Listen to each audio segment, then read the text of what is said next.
We're going to launch a new podcast. We got Face and Friel, and our first guest, I'm delighted to welcome on Cambo Cray. Campbell, thanks very, very much for agreeing to do this. I really, really appreciate you giving up your time and coming on. Yeah, it's all good. Happy to do it. Yeah, so it's been a couple of years. When I was a student at college, I interviewed Campbell in regards to his journey as a professional wrestler. So it's quite nice to get another catch up with Campbell. So as I said, Campbell, great professional wrestler. Why don't I hand it over to you, Campbell? Maybe do you want to introduce yourself, who you are? And yeah, give a bit of insight to listeners on yeah, who you are as a person and as a professional wrestler. So, wrestling name's Cambo Cray. That's not my real name, but Yeah, everyone calls me Cambo, so we'll go with that. Based in Donegal, been coming up on 13 years wrestling. February, I think it's February 11th. It's my wrestling anniversary. So nearly 13 years, mainly with Complete Anarchy Wrestling, also based in Donegal, promotion that I run. Just trying to start up a wrestling scene up in the northwest. There's some up in Belfast, loads down in Dublin, and then in Cork. Nothing really up in this part of the country, so just trying to create a scene up here. yeah. So as you say, you're. I'll see. I'm going to try this. I've never actually done this, so this is a first for Frail Media. So we'll see if we can get it going. I was going to get up your Instagram page. So yeah, let's see. Let's see if this works. So hopefully this is coming up. So this is Campbell's There's going to be a few bloody Instagram. photos, just so you know. Sorry. There's going to be a few bloody photos, just so you know. It's been a rough. Yeah, 2024 is a rough year. yeah, we got a bit of color from Campbell. So yeah, and Complete Anarchy Wrestling. You said the promotion was. Yeah, so that's coming up on its 3 year anniversary in May. I've been with a few companies. I think when you first interviewed me, it was with Irish Whip Wrestling. Yeah, Pretty long standing. It's not around anymore, but a long standing promotion in Ireland. One of the first big ones. And then I joined a few other promotions. Promoting with a friend of mine called Nick. He kind of ran the actual promotion. I ran the school, and then Nick stopped promoting, so there was nothing for us to do around the northwest. There was other promotions around, but I had a group of guys and just like unreal wrestlers that had nowhere to do what they're really good at doing. So I took it upon myself, and with help from others, to set up Complete Anarchy Wrestling and try to keep shows going in this area. yeah. And so I know when we first spoke, you did a show in Letterkenny Community Centre. I think you were working there at the time. Is there anywhere sort of else you would be putting on shows in the Northwest area, in particular, any other venues? So we've started like expanding out. Letterkenny was our main area, and then our other main area was Oma. A lot of our guys are from there. Then we did shows last year in Moville and Buncrana that went really well. So there were two new towns we've added, and we're trying to expand out into new areas. So we've got our eye on a few other towns that we're hoping to get to this year. And then we also do shows other areas around the country. We were in Arklow during the summer for our festival, for the Sea Breeze Festival. We were in Derry as well for a huge show. We did a co-show with this group called Tuned In that have adults with learning and physical challenges. So we got them involved in the show, and we've trained them up to wrestle on the show or have roles in the show. So it was a busy year last year. I think we got around 12 shows. I can't remember exactly because we had to cancel one of them towards the end. But it was around 12 or 13 shows, so it was a real busy year last year. Yeah, excellent. So it's a really growing promotion at the minute, which is really, really good. So, Campbell, when it comes to professional wrestling, I'm sure you'll agree with this. Donegal is not a hotbed of the professional wrestling scene. Why don't you sort of maybe go into how you got started, how you dipped your toes into the scene of professional wrestling, and where did the motivation and inspiration come from to pursue this? Yeah, like Donegal is not a hotbed for wrestling at all, to the point that when I was younger, I mean, my brother would watch Raw back then. It was on Friday night on Sky Sports. That's right. And JR, or there's to be on pay-per-views as well. JR would be like, we're live in Canada, in the United Kingdom, in Ireland, and I would be like, they should just say me and my brother's names. I mean, we're the only wrestling fans in Ireland, because I knew nobody, no one at all Yeah. that liked wrestling. Everyone at school, if they knew of wrestling, it was through me. No one, I never met someone and was like, oh, you like wrestling too? That never happened. It didn't happen to my brother. They didn't tour at the time, or like WWE didn't come to Ireland, so it just didn't seem like wrestling was a big thing here. So I discovered it through my brother. He had bought some tapes like Survivor Series '93 and King of the Ring '94, and we used to watch those like every Saturday. Watch those over and over.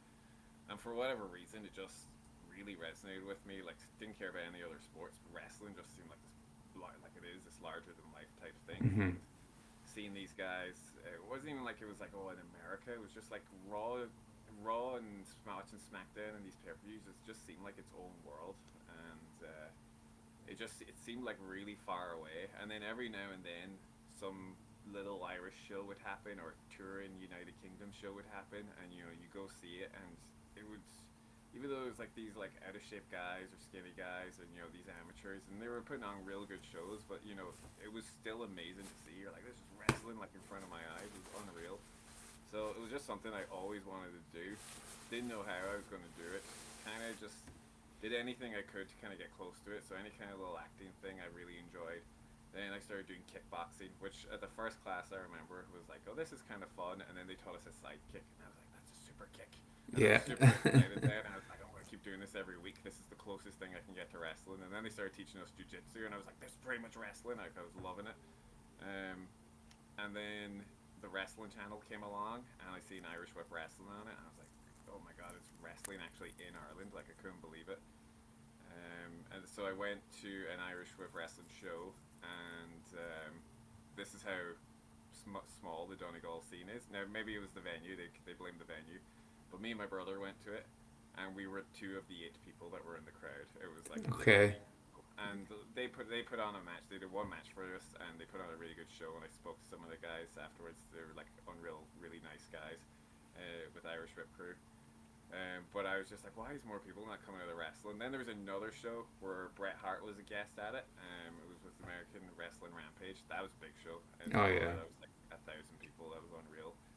So that was around the time I was like finishing college, and I did a course, and it was fun, but I was like, wrestling was what I wanted to do. And it got to that stage where it was like, I was in national school drawing pictures of me as a wrestler, in secondary school thinking of me as a wrestler, and then in college still thinking about wrestling. And then I realized, like, once college is done, there's nothing else left to like keep me Hmm. away from wrestling, or there was no more excuses.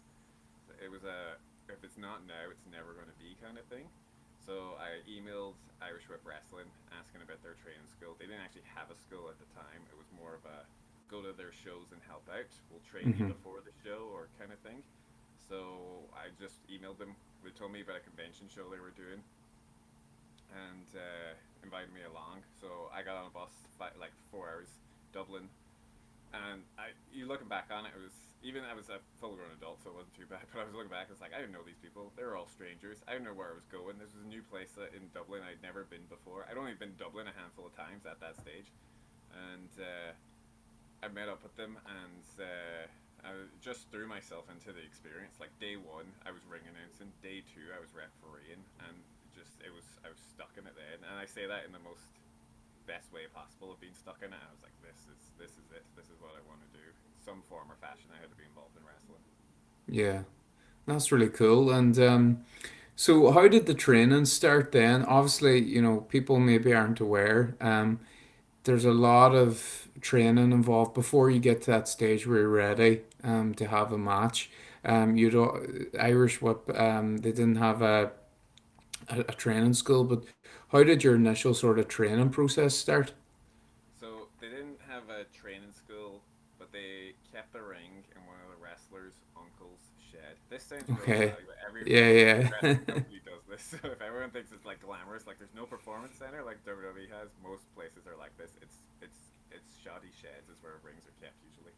But So yeah, the first time I went and I joined up with them, or I met them, was at this big convention show they were doing in Dublin. So they were one of the entertainment things. So you know, as a paying member of the public, you go around, you get a picture standing next to a tank, or you go around, you get a picture standing next to like a Ferrari. You go meet these people that are cosplaying as Star Wars characters, or you go watch wrestling. It was so it was a strange environment to kind of like join wrestling. You know, usually you think like, oh well, you go train for a while and then you do this. And like my first weekend in wrestling, I was reffing a intergalactic 6-man tag match that had Darth Maul and Obi-Wan Kenobi in it. Like Jeez. it was just mind blowing. You're like, this is wrestling, but like that is Yeah, wrestling. It's not yeah. like the easiest thing to get into. You have to give yourself over to it. So in terms of the training, I know training for ring announcing. They just handed me a microphone. And this is kind of, I think, where it comes into it. Like, if anybody wants to be a wrestler, you kind of have to be ready beforehand.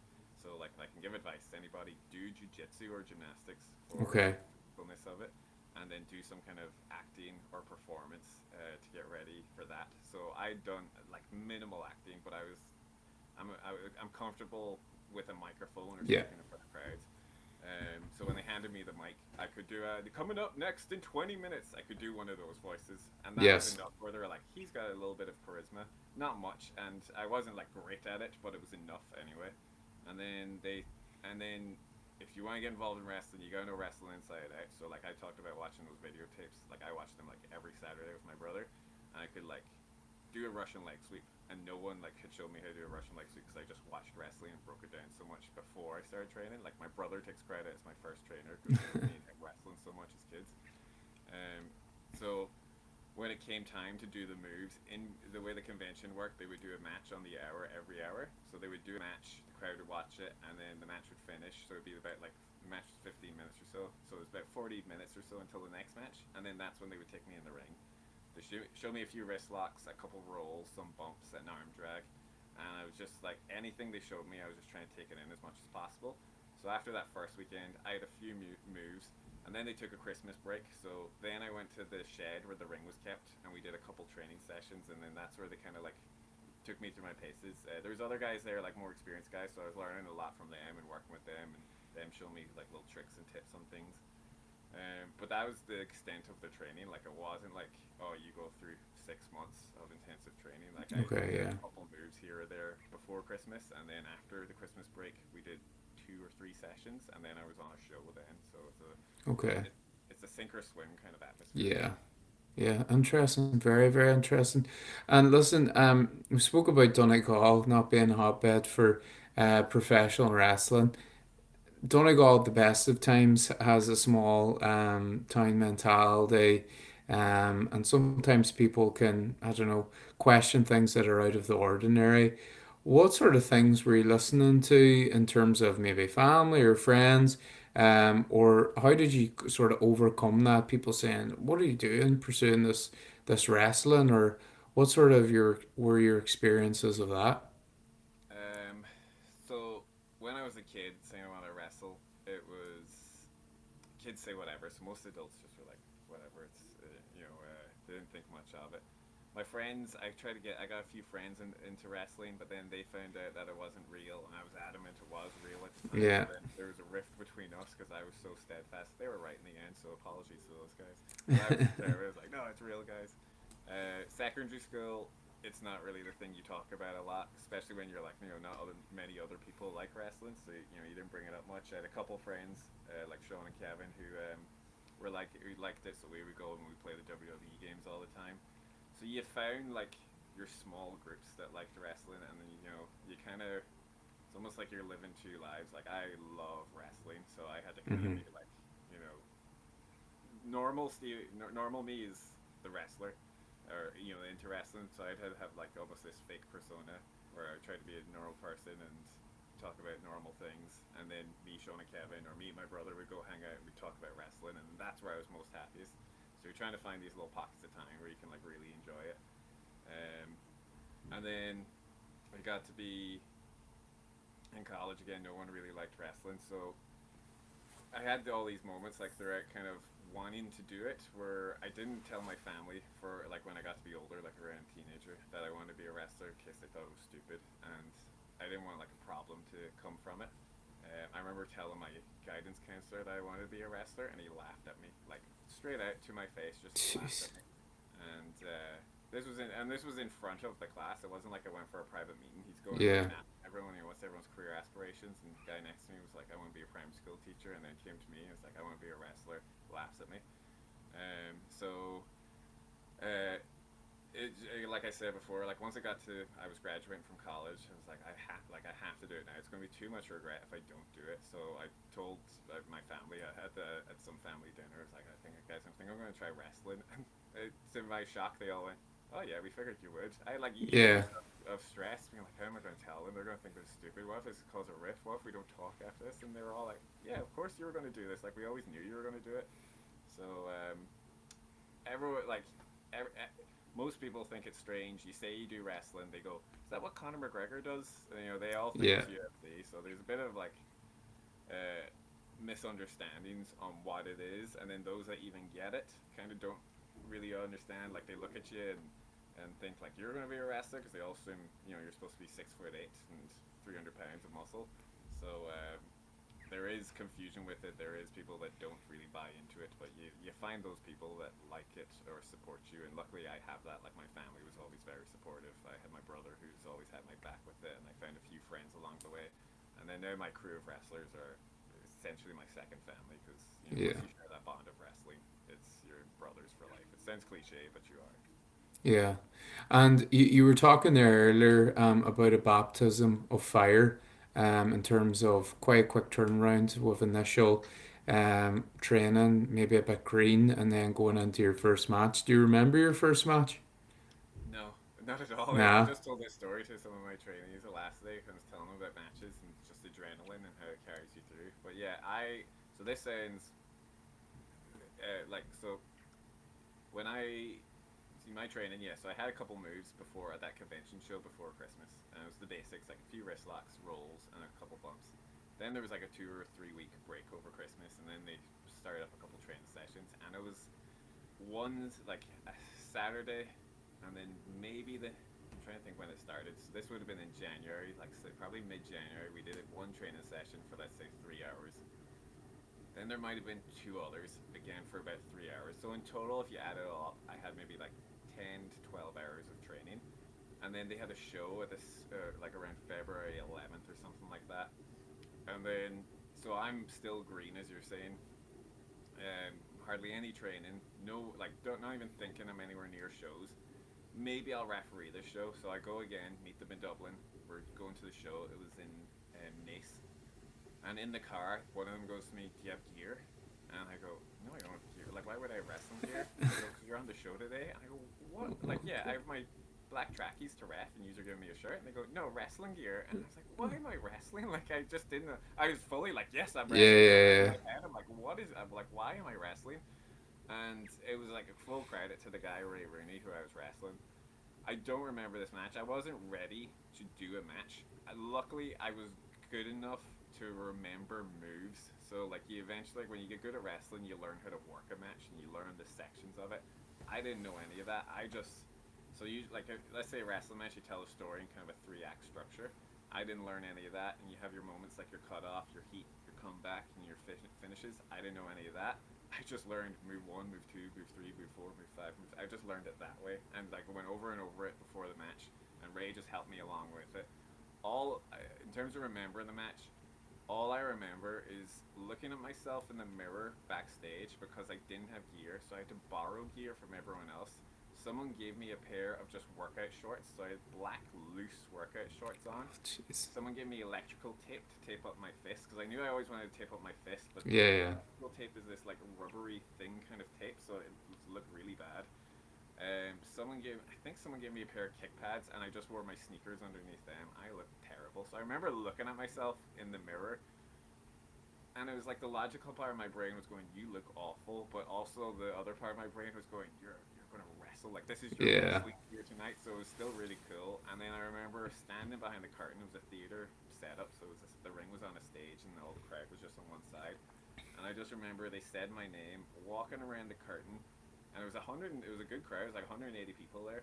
I walked around the curtain, and I remember seeing like a couple people in the front row just because of the way the lighting was, but then just a bright light, and just seeing the light, and I just thought as I was going around, I was like, I'm just going to be really loud, and I just started yelling, and I have no memory after that. I couldn't tell you one single move in that match, Yeah. one moment, not a scene. I remember this sounds like too like scripted, like this is a speech I give all the time, but and it sounds weird, but I remember seeing that bright light and then nothing else, and then I just remember being backstage. There's not a moment in the match I remember. I didn't get concussed or anything like that. Like I did Yeah. really well, but I remember nothing of the match. It was just such an adrenaline. Did you go over or did you have to job that night? I jobbed. I jobbed that Jobbed. one. Absolutely. Yeah. Now I remember on the second show because this is all I really love wrestling. I read everything I could about like inside wrestling, like well, on behind the scenes and in front of the cameras and all that. Anything I could, podcasts and stuff at the time, or books or whatever, or documentaries. I would watch any of that. So everything was a shock to me still though. So when I found out I was wrestling, that was a shock. But I was losing, so I was like, yeah, of course I'm losing. Then on my second show, I was winning. I was like, why am I winning? This is my second show. Like everything was a shock to me. But to them, it was well, we just need a bad guy to win Yeah, one of the yeah. matches, and that leads to a revenge tag match. And then I learned all these kind of little things of like, oh, well, that's why they do that. Oh, that's why they do that. So even though I'm like on shows, I still know nothing. Like I knew nothing that was going on. It was just a just shut up and listen kind of mentality and just get Yeah. through it. But and it was such a shock to the system on that second show. We went from like 180 people to like 10 people, I think, at that second show, and you're like, oh, this is what wrestling is. It's not like glitz and glamour, and it's not guaranteed big crowds all the time. And yeah, that's quite funny, quite an interesting story. What do you remember a name you performed under at that time? Yeah, so I've been Cambo pretty much my whole career in different Okay. variations. So they asked me before the show, and this was when I was lucky that I was somewhat clever, because they go, "What do you want to be called?" And for whatever reason, I go, "Well, my friends call me Cambo. Not a single person ever called me Cambo." Uh, I just thought one time it sounded kind of cool because when I first joined up with them, I was immediately trying to get like ahead of it. So if they showed me any move, I had a notepad and I wrote down literally like my left foot goes here, my right foot goes there. I grab this with my right. I wrote down every single move I could. But I also started trying to sketch out like gear design ideas and logos and stuff like that, which is a bit presumptuous, but I was trying to just get ahead of the game. yeah. And then Cambo was a name I thought of because this is a roundabout way of thinking of it, but Rocky's one of my favorite movies. And then my last name starts with a C, so that I was like, well, I can't be cocky. That's a weird name. Well, Rambo is another Sylvester Stallone movie. Cambo kind of works that way, so I thought Cambo sounded good. So when the guy asked me, he's like, "What name do you want?" Or he kind of asked it in a way like, "What do you think your name should be?" As if Should it be, was a yeah. test. Like, you can suggest a name, but if it sounds bad, I'm just going to give you a name. So he goes, "What name do you think you should have?" And I go, "Well, my friends call me Cambo." And he goes, "How about Stephen Cambo?" And I go, "Yeah, we'll go with that." So that was just my name from the start. And then it changed for some reason. It went to Stevie Cambo, which I didn't like. Stevie. So I was like, I need to get a proper good name. So then I emailed the promoter asking could I be Cambo Cray, because that Jay Z and Kanye West song had just come out around the time, where that shit Cray. So I go, can I add that? And I'll do like kind of a crazier, more intense character. So he was okay with that. So then Cambo Cray have had that probably now nearly like over 12 years, they say. Yeah, so that was the gimmick ever since. Pretty much, yeah. Like I was doing like a MMA kind of thing, so they didn't really have that, and I was doing jiu-jitsu around the time. But then that kind of like faded out, so that became more, rather than being my gimmick, it became more of my style, and I just did like Yeah. a kind of intense fighter then. And then yeah, no, it's pretty cool. And do you remember the song that you came out to? Or just, did they just say this is what you're coming out to, or did you have an influencer saying that? No, like back in those days, in the first days of IWW, when you travel around, it can change quite often what how you are. So like you could be a good guy on one show, and then you go to another town the next week and you're a bad guy. It kind of just depends what they need. For that first show, I don't remember what my entrance music was. It's probably just some generic rock song by like Yeah. Pantera or something like that. I remember doing a show like with my first hometown show in Falcara that bombed. That was a bad show, and Okay. they gave me.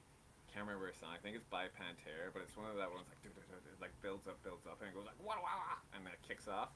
And I just remember like even like as that music played, I had like no connection to it. It kind of that was kind of my first kind of feelings of I need to like get like a character going. Yeah. everything was just real generic. I just wore generic gear and then just whatever rock music, and I was good guy or bad guy or this or that. So I think I wasn't Cambo Cray then either. I think I was still going by Stephen Cambo. So I knew I had to start getting like a gimmick together. But the IWW wasn't at the time like they weren't like pushing characters. It was just like we need wrestlers kind of thing. Yeah, bodies just yeah. Play whatever role. Yeah. So for a Yeah. long time, I don't remember what. I didn't have any regular music. Is really what I'm trying to say. At one point, Yeah. I came out to Dan O'Brien's music because the promoter was like, Okay, "Oh, yeah. Dan O'Brien is weird, so we'll go with that." Yeah. Sell tickets. Exactly, Celtic. We almost did Yeah. a tribute show where everyone kind of played a WWE wrestler, and I was going with Okay. Dan O'Brien. Yeah, Yeah. luckily that didn't happen. Yeah. I say luckily, but I also will hold my hands up. I stole a lot of Dan O'Brien's moves. Most of my moves were Dan O'Brien moves at the time. Would he be a big inspiration of yours then? Yes, at the time he was. He's like he still is, but what I'm saying is like at the time of wrestlers on TV. Plus, you kind of like take a few moves from wrestlers on TV because every kid loves seeing an RKO. No Yeah. matter who does it. We still get RKO chants at shows today, Aye. and guys will do attitude adjustments just to get that John Cena pop. But yeah, Dan O'Brien would have been one of my inspirations. CM Punk was a big inspiration. You Yeah, know, I see that.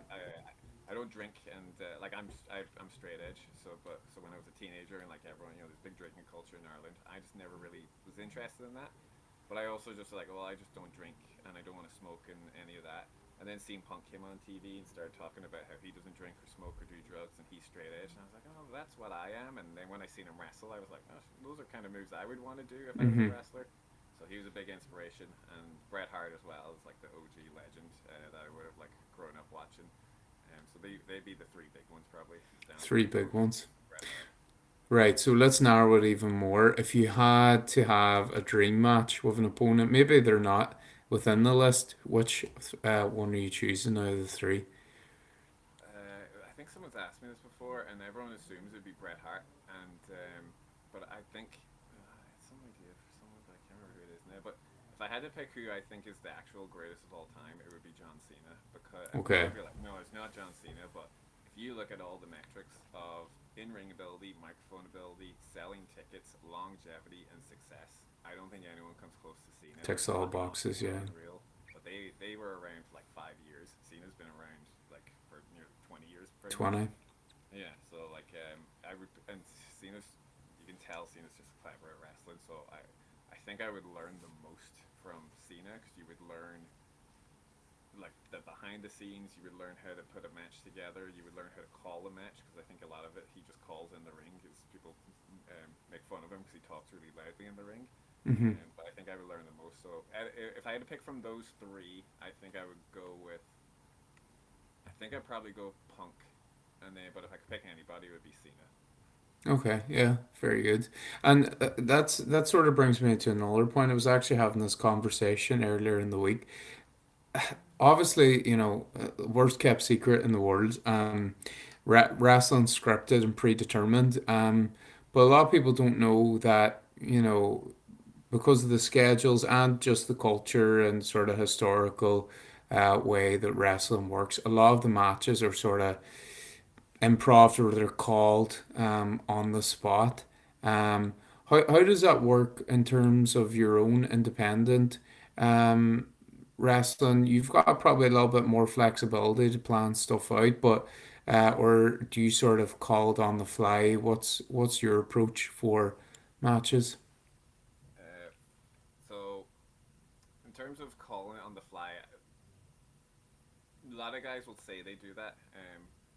Like Cena talks about it, but I think he plans in his head, or that's kind of what I've heard or I've read about him, is that he will go up to you and say, "Give me your best moves or any ideas or sequences or things like that," and Hmm. then so he kind of like takes the jigsaw pieces and then he goes away and he puts it together in his head. So and then he goes off the crowd, which I think is a lost art in wrestling, is Yeah. reacting to the crowd. One of the best things I heard that John Cena does is, or that he used to do when he was on Raw regularly or any of the shows. You know the video they play at the start, like the intro The video. vignette, yeah. Yeah, the little vignette, like the opening titles. Cena will go out just behind the curtain, and so they play that on the Titantron screen, and he'll listen to the crowd in the arena. So Hmm. all the wrestlers' pictures pop up, and if his picture pops up and they cheer, he goes, well, they already like me. I don't have to work too hard. And that doesn't mean he's going to be lazy, but what Yeah, it yeah, means, he can joke around. He can make a few jokes on the microphone. You know, he can do certain spots that are going to get laughs from the crowd because they already like him. But if they boo him, he knows, all right, I have to put my wrestling shoes on tonight. I have to earn their respect because they already don't like me. So he would, he goes off the crowd so much, and I don't think guys do that a lot. I think what they do is they're just like, I do this move really well. I do this move really well. I do this move. Can we use this move? And there's no why behind it. So I think you always need to have your why. So you got to plan your story first, and your story will tell you what to do. Like you shouldn't. I tell my trainees this all the time. When you're planning a match, never think what could I do. Always think what would I do. So if you've just been punched in the face by someone, you're not gonna go like what would you do? You would punch them back. You're not gonna go, all right, I'll do a hurricanrana. That makes no sense yeah, in that moment. So you always have to go off the story and the crowd. The crowd will tell you when they want you to get angry. The crowd will yeah, tell you when you should be playing dead. The crowd will tell you when it's time for the finish. So the best thing you could do is listen to the crowd, but have your story in place because the story will guide the crowd to where you want them, and then they'll tell you when to execute that point in the story. yeah. And I think that you touched on it there. It is a lost art, but wrestling itself is an art in the storytelling and psychology, that sort of all intertwines within that. Um, so you spoke about a few trainees. Do you currently train people? And if so, where do you sort of are you based for that?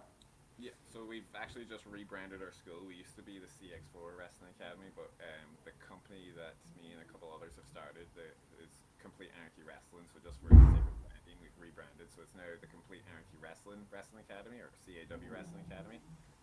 We're based in Donegal, in Letterkenny.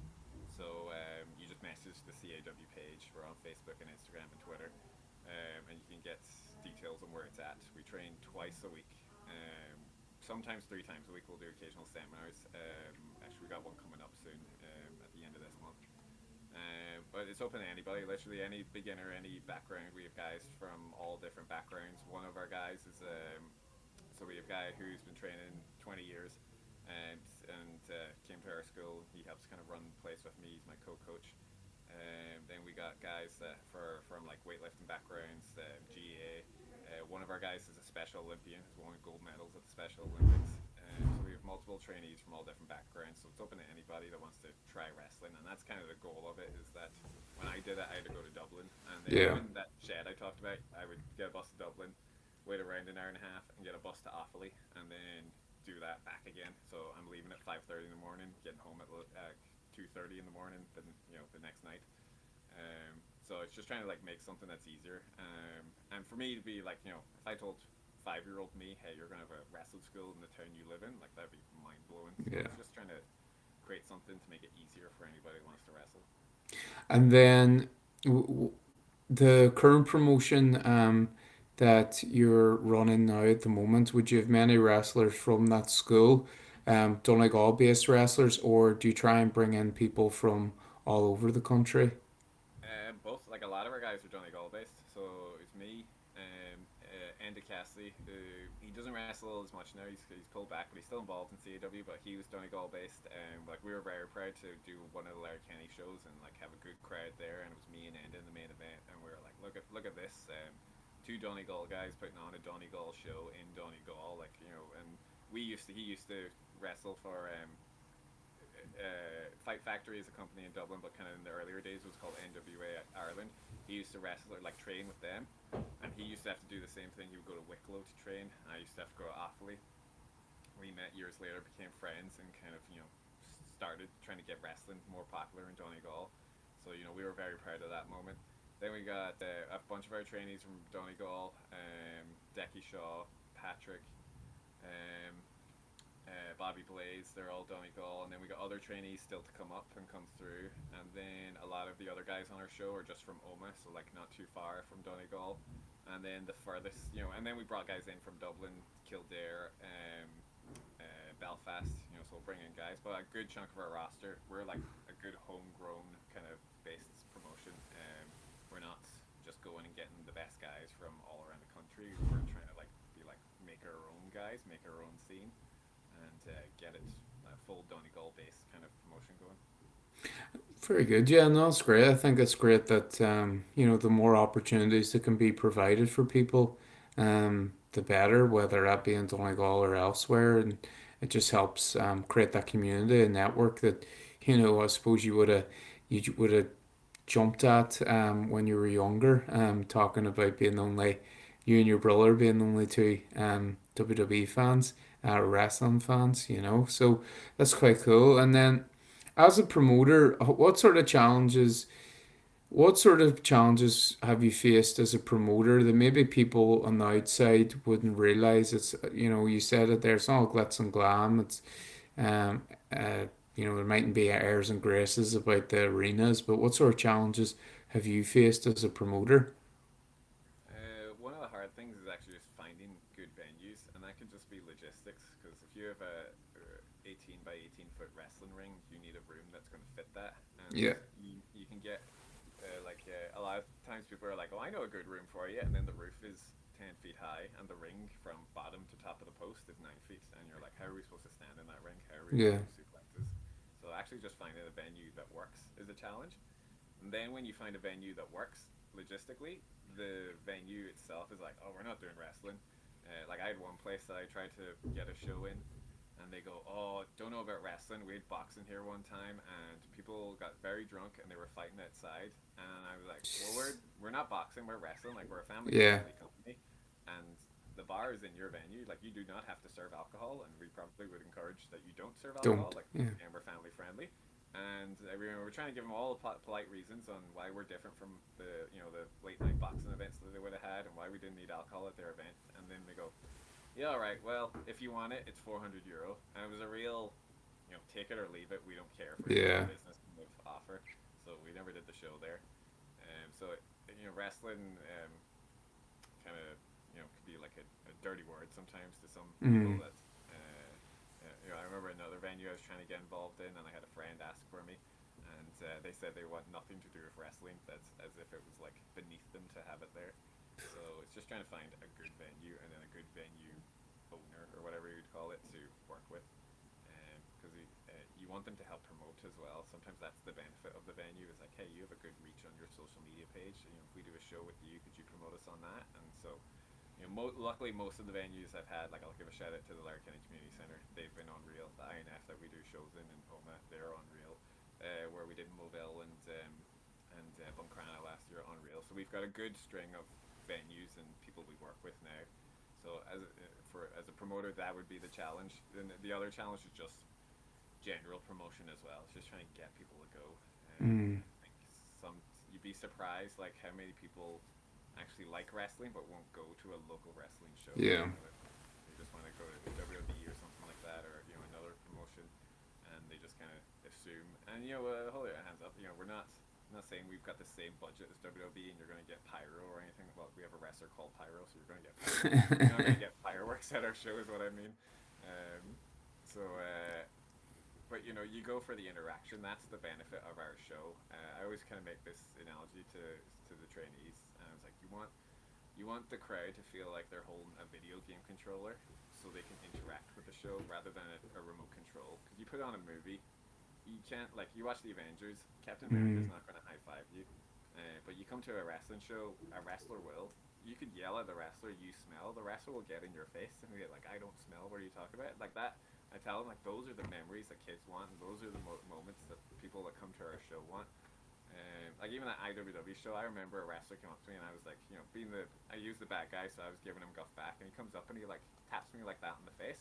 That's all I remember from that show. I don't remember a single move. It's those kind of moments is what you want. So, if anyone's thinking of going to a wrestling show, interact with us. That's what we want as wrestlers. It's the old cliche of you give it to us, we'll give it back to you kind of thing. The more you give us, the more we'll give you. So Yeah. when it comes to promoting, it's just trying to find a good venue and just getting people in the door and just trying to get them to give us a chance. Yeah. Trying to get them to come back as well is a challenge too. Oh yeah. That's interesting. And so you did 12 shows last year.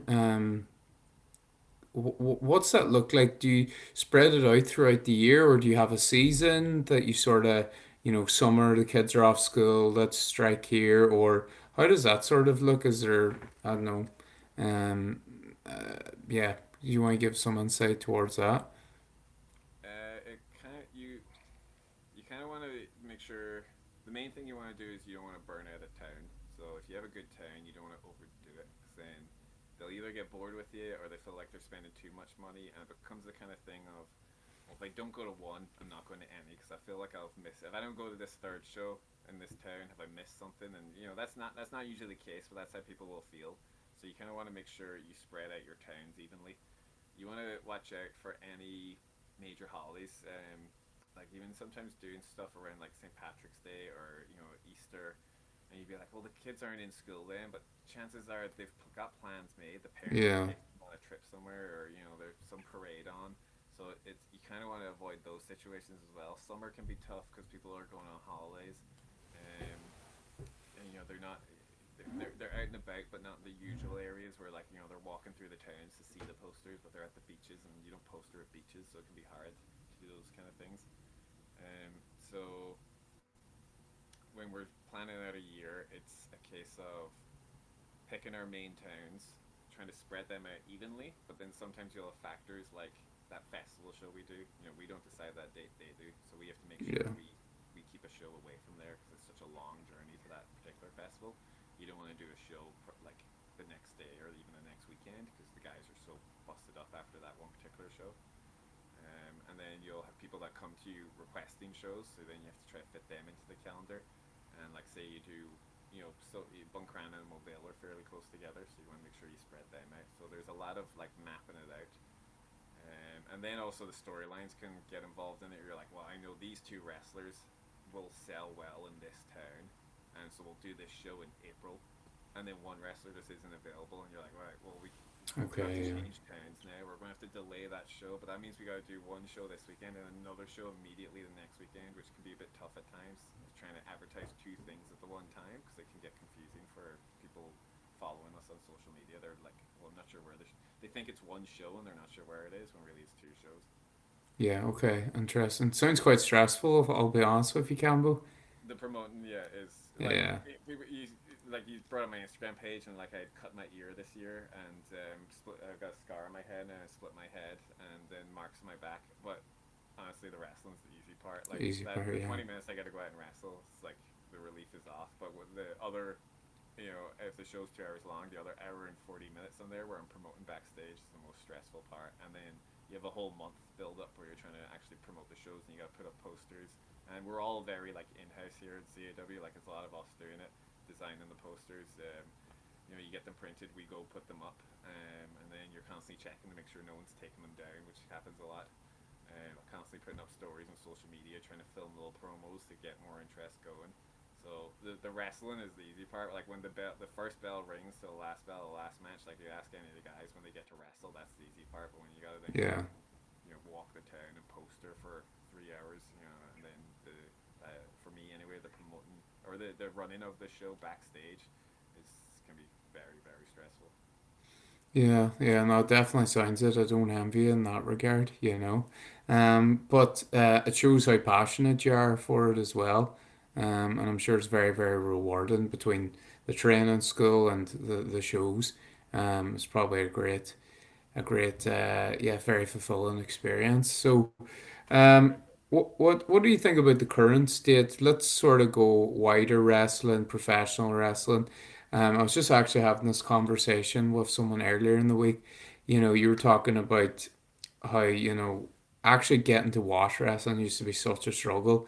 I remember asking kids at school, um, what happened last night on SmackDown, what happened last night on Raw, because you didn't have access to Sky Sports, and the joys of getting the Power Slam magazines and the local news agents, that was like the highlight, and those would be like your Bible for whatever it was. I think they released them every month. So, what do you think about the current state? It's everything's on Netflix. What sort of things excite you? What sort of your thoughts on that?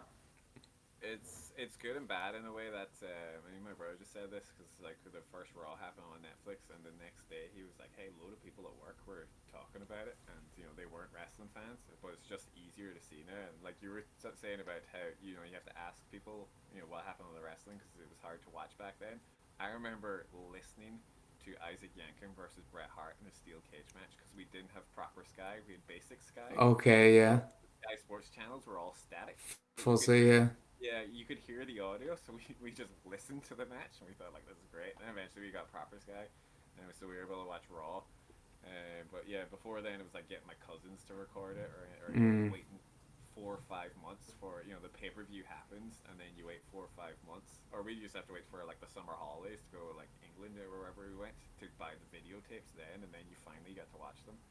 So I think I was talking to someone about this, and I was like, oh, it sounds very old timey, but being a wrestling fan back when I grew up, or when we grew up, it was like the best because you oh yeah. all week when they just had Raw on, and say they were like there was some finish where like some guy turned on someone like all week you're like I cannot wait to see how mad this guy is going to be for his partner to turn on him, Yeah. and that's all you could think about for 6 weeks. You didn't have the internet to tell you, well, this is going to go to a match at WrestleMania, and then chances are this guy's winning, and you're like, oh, well, it's not happened yet, but I kind of pretty much know what's happening. All you had to go off was the 2 hours of Raw, and it was so intense to watch it. Like I just couldn't wait every week to watch Raw. And then you start getting the internet, and you start learning a bit of the behind the scenes stuff, which is really interesting as well.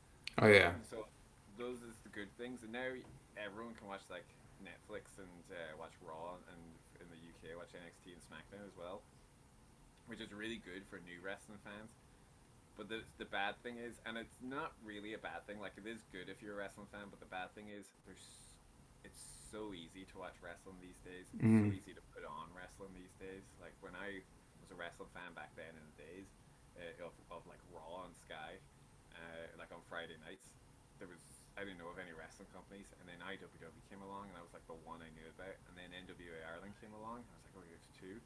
And now you look around, there's like 9 different promotions in Ireland, which is great because like there's so yeah. many opportunities, which is good because you have so many guys that are training to be wrestlers now. So it's good to have enough places for everyone to go. Um, but it's so much easier to get wrestling, whether to watch it, to train it, to do it, to promote it. It's a lot easier. So it's tougher as well because you're spreading it thinner as well. Yeah, it's kind of like there's a bit of a paradox in a sense. Like, it was quite interesting. Like, I remember like just those fond memories. I remember getting WrestleMania 22 on videotape. I think like the start of it was like, well, for whatever reason, whoever recorded it was like BBC News Good Morning or something, and Yeah, then you had to fast forward that, but then it would get on to the pay-per-view, and like I think for a full summer I watched it every single day, which looking back was like a 3 hour show. I don't know how, like I don't know like any, like I'm a teacher myself. I don't know any 9, 10 year old who could watch a 3 hour television show every single day. It that's a was, great point. it, I it never was, thought about that. That's a you great know, point. Yeah, they're just watching the highlights. I even one of my trainees, and he's one of my best wrestlers. This was a couple of years ago, and I was asked. It was more just kind of like sort of market research, just to kind of get it, because he's a lot younger than me.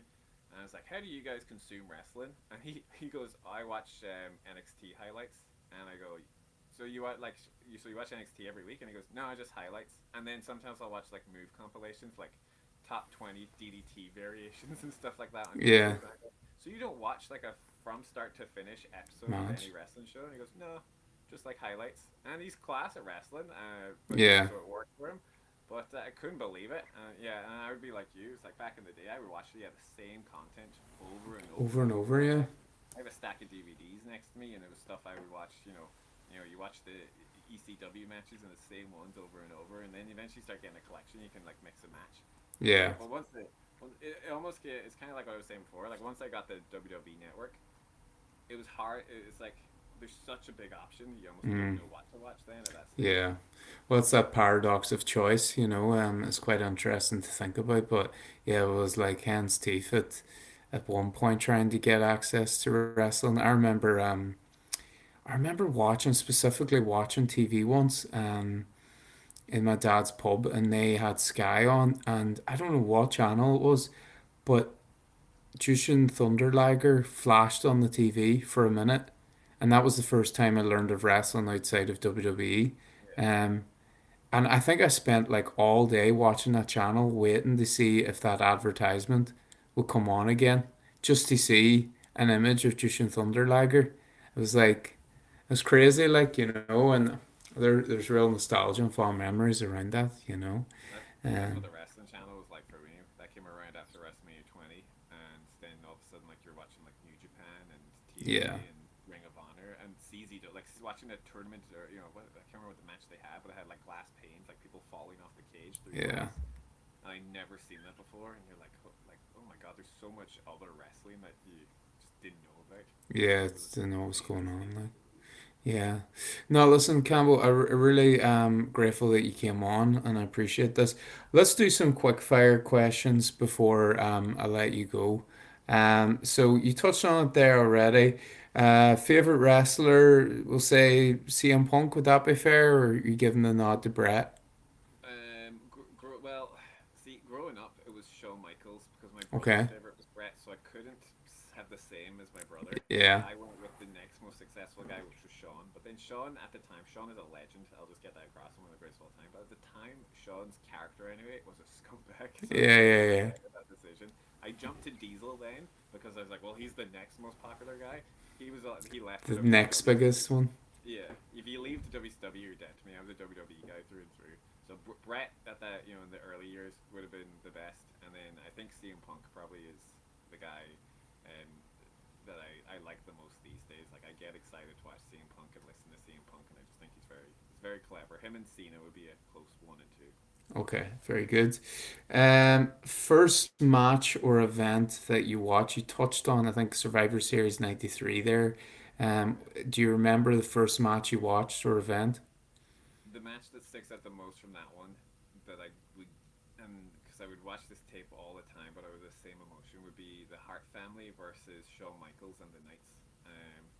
Because it was like Brett, Bruce, Keith, and Owen against Shawn because he replaced Jerry Lawler and these three guys that were like playing knights. They were these masked characters, and there was a bit in the match where um, Owen, the Hearts won. All the Hearts survived except Owen. Owen accidentally bumped into Brett and knocked him off the apron, and then Shawn schoolboyed him and eliminated him, and that led to the unreal Owen Hart Bret Hart match at WrestleMania 10.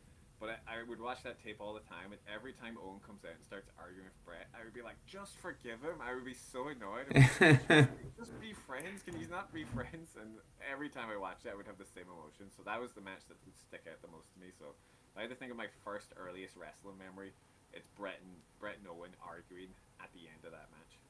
Perfect. Love that. Favorite WrestleMania moment? Oh, that's a tough one. Oh, It's I know actually exactly what it is. I know exactly what it is, and this might be one of my favorites. Somebody asked me even like, what's a moment in your life you wish you could go back and live again, like feel those emotions. And I named this moment, and they gave me a weird look until I kind of explained what it meant to me. So I went to WrestleMania 28 live in okay. Miami.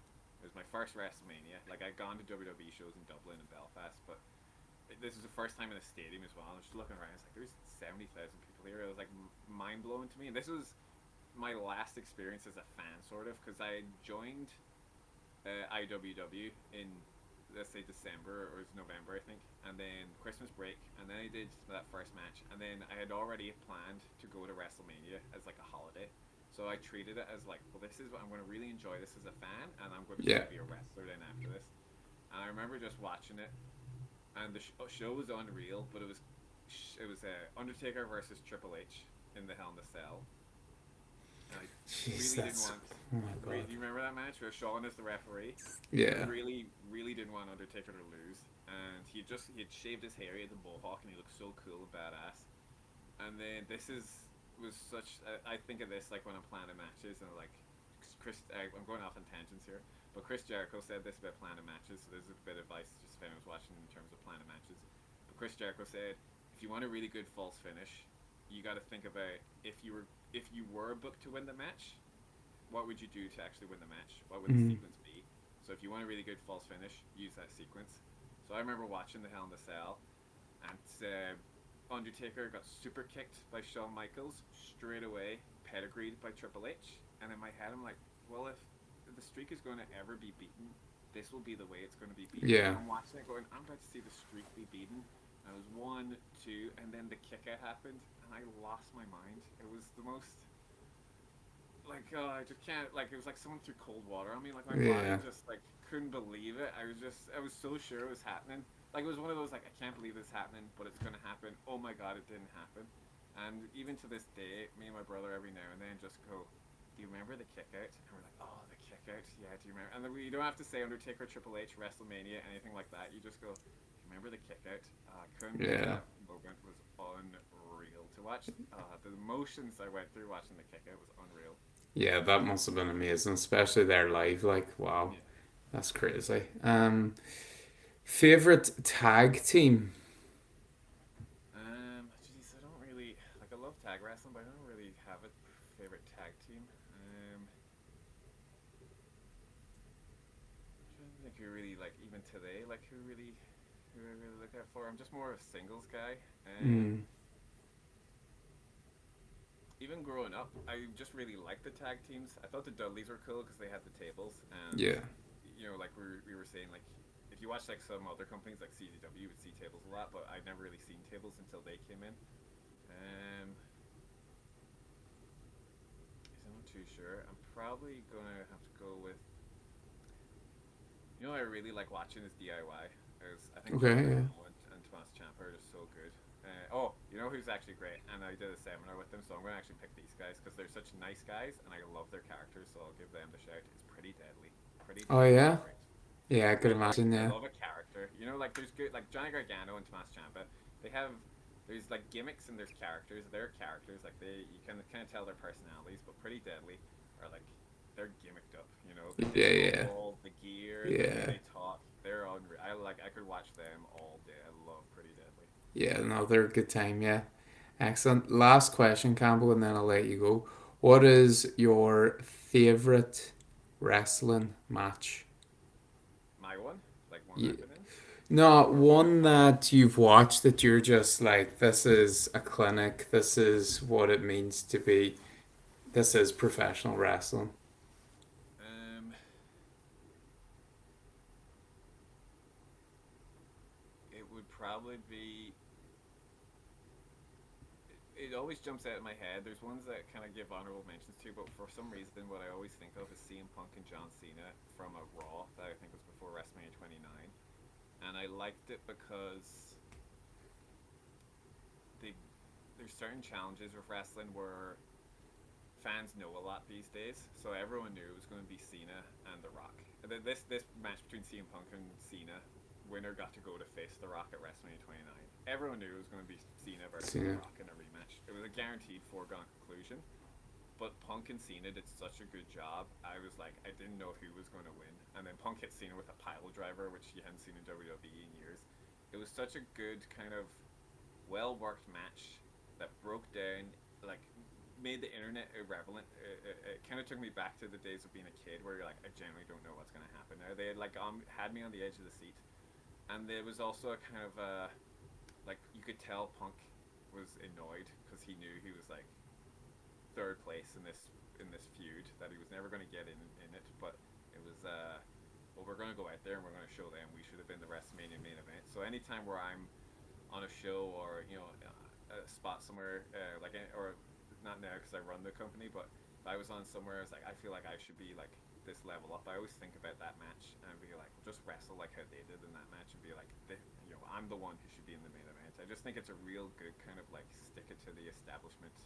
I'm better than what you think kind of match. It Mhm. always sticks out in my head as a good kind of inspirational match to watch. It's because it's so good to watch, but the story behind it is just one of we can do anything. Let's prove them wrong kind of match.